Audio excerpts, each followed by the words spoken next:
কিছু শহরের মধ্যে রাস্তা বানানো হচ্ছে।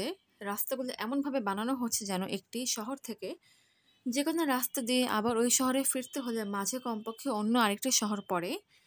যদি দুইটি রাস্তা মিলে যায় এবং তাদের সংযোগস্থল থেকে চারদিকে গেলে চারটা ভিন্ন শহর পাওয়া যায়, তাহলে তাকে আমরা চৌরাস্তা বলি। রাস্তাগুলো বানানো শেষে 5টি চৌরাস্তা পাওয়া গেলেও যদি রাস্তাগুলো শুধুমাত্র চৌরাস্তা তৈরি করে, তাহলে সর্বনিম্ন কতটি শহর থাকতে পারে? এখানে চৌরাস্তা হচ্ছে 5টি। চৌরাস্তাগুলোর নাম দিলাম এ, বি, সি, ডি এবং ই।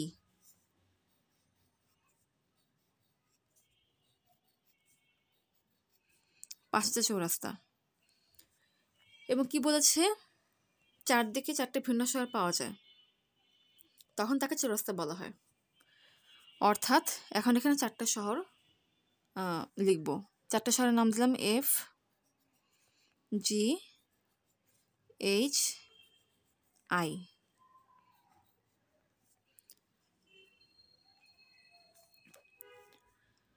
এই সংযোগস্থল কিংবা এটা একটা চৌরাস্তা, এর চারদিকে চারটা শহর।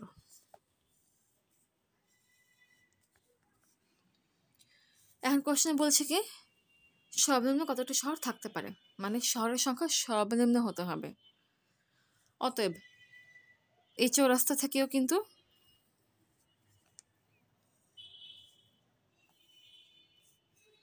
এই চারটি শহর পাবো।